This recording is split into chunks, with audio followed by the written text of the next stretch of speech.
What's up, YouTube fans? Today I'm reviewing the Weijiang KO oversized chase figure. This is a KO of the Throttlebot from Toyworld. So this is an interesting figure here. It's a little on the big side, to be honest, compared to the other Throttlebots. Here's a comparison with their gold bug. So it's a little kind of big, but it looks okay. It looks pretty good. I'm not sure why they made it this big, to be honest. But it's okay. This is supposed to be a Ferrari Testarossa. So the original chase figure, the G1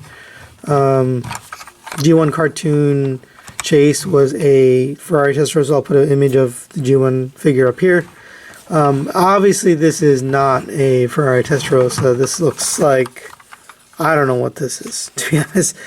This is maybe some kind of SUV or crossover. It doesn't really look like anything, to be honest. Maybe a Ferrari crossover vehicle, which doesn't exist. So it's okay. It's its own thing. The other vehicles tend to look like something. Like this looks like a Mini Cooper, one of the versions of the Mini Cooper. But this guy is really just kind of on his own. He's not really anything. It did come with a note that to be careful with these side view mirrors. Just a handwritten note that, hey, these break, so be careful. I haven't any issue. As long as you don't drop them or hit it, it's fine. So in vehicle mode, this is kind of what it looks like. You do have the gun stored here on the bottom, and it kind of looks like an exhaust. So it mounts on the back there, and that's what it looks like.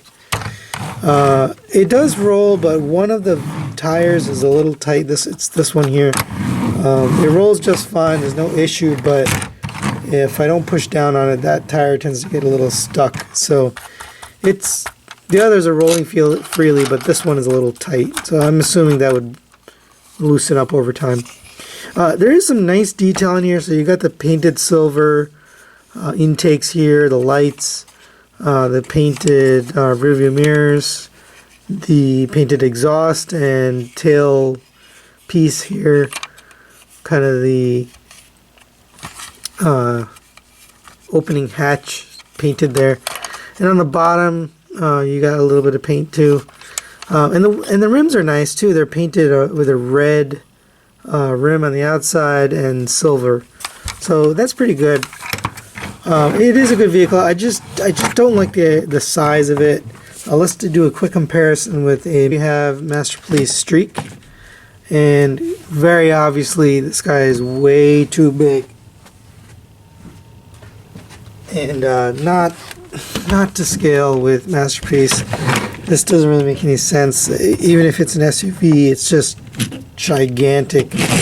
Let's take a look at the Masterpiece and P10B. Even this is, yeah, it's again way too big. It doesn't make any sense. So I don't know why this is so big. Maybe the original Toyworld design, this figure was a little bit bigger in scale. And I understand it has to be an arm, and that's why it's this big, and actually it collapses down when it becomes the arm. It actually collapses down. It looks like it collapses down. I haven't made the arm yet, so hopefully it does do that. But it's just too big. It's not the right scale, unfortunately. It doesn't fit well with the Masterpiece. The others I could kind of make it work if I needed to. You know, it wasn't way off, but this one's way off. But that's really it for vehicle mode. It is nicely detailed. It does look good, but size-wise, it's too big. So let's get this guy transformed into robot mode, and we'll be right back. Alright guys, we're back from transforming. I had to admit, this is probably the weakest one so far in terms of quality and the transformation. It's kind of loose, so that's the main issue. It's more like the feet, and they're just sort of floppy, and he wants to fall over like that. He's a little floppy, and I think he needs some some nail polish or something to make him stick. This is also not that secure. Hopefully I transformed it right. By the way, here's the instructions, and they again have the wrong color here. They got a yellow searchlight. He's supposed to be red. They know he's red. He's red right here, but for some reason he's yellow in the transformation. And these aren't great instructions. I mean, I think I got it right, but it's really hard to tell. I tried to compare it to some pictures of the original.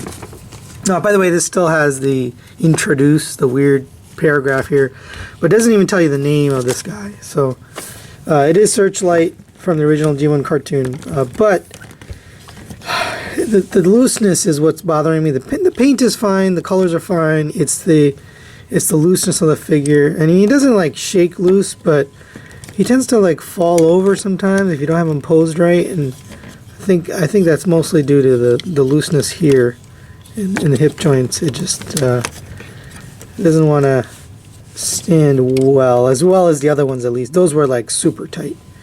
But that aside, it is a very good looking robot mode. It actually does look good.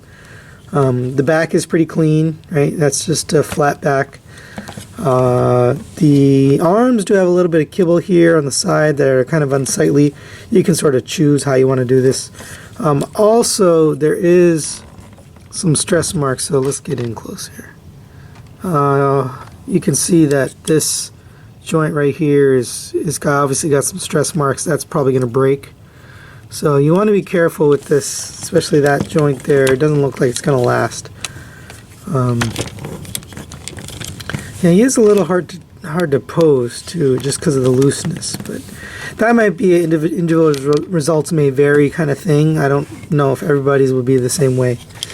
But in terms of paint, let's kind of go over this guy. So you've got some silver paint on the hood here. You got some gold or yellow, painted black on the legs and on the arms and on the forearms here. On the back, again, it's just a vehicle mode paint. So nothing really new in robot mode. His head is, or his face sculpt is light piped. Unfortunately, I'm not a big fan of light piping, but that's what this one is. You got some light piping. Again, you do get the full rotation and up and down. So this is a fully articulated head, not like roll bar. So that's good. I'm glad that they did that. And let's go over articulation. So you do again get this little butterfly joint, although it sort of breaks the sculpt, and these side panels again don't stay in very well. Unfortunately, it just doesn't stay together, and that's part of the issue with this guy. Now, it's not terrible. I'm not saying he's not good. It just, compared to the others, which were really solid and really good, this one's a little less good. It just doesn't have the same quality feel, the same robustness that the other two had. But you do get a little bit of butterfly joint. You get a full rotation. It's a ball joint on the bicep. There is a rotation at the bicep. You have a single jointed elbow. You have a rotation at the. No, you don't have a rotation at the wrist. You have a up and down, but there is no rotation at the wrist. His gun is pretty simple. It's just a blue gun. There's no paint on it. That's okay.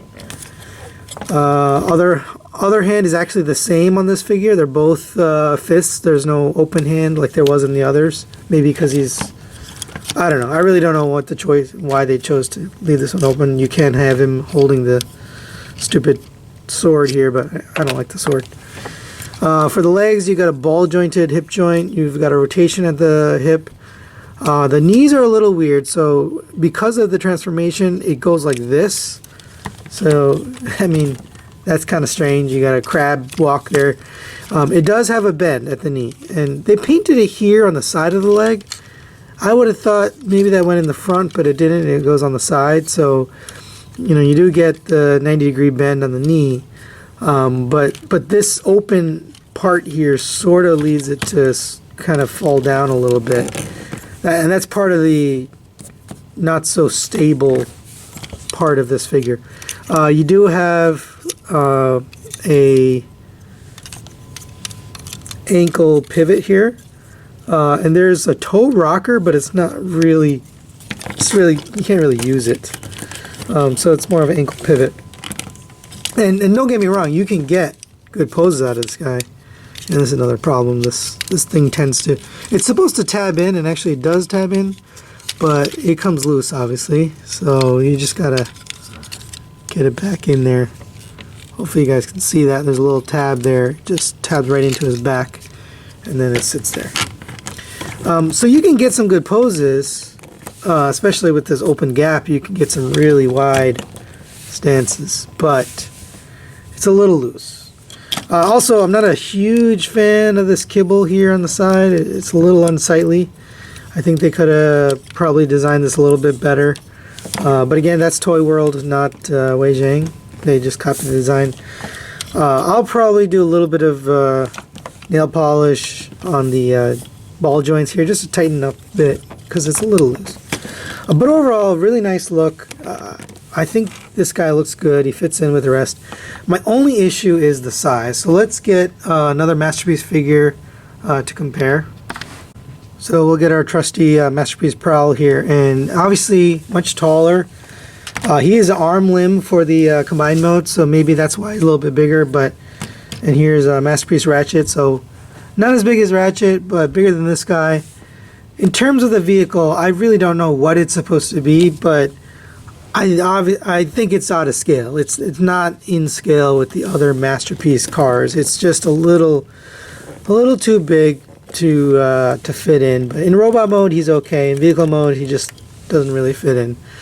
But like this, it's okay. You know, kind of fits in there. So I kind of like that. That's really it for this guy. We didn't put the Autobot logo, so let's take care of that. And these are nice quality, except for a little bit of extra material on the right side here, but it's good enough. So we'll get this on here. And there he's got his Autobot logo. I think that looks really good. The original, I believe the original Chase figure had Autobot symbol right in the middle of his chest, so I think that's the right place to put it. And I think that looks good. So that's it, guys. We will be continuing our review of these Weijiang KO figures, so stay tuned and look out for more. See you next time. Please subscribe and like, and we'll see you next time.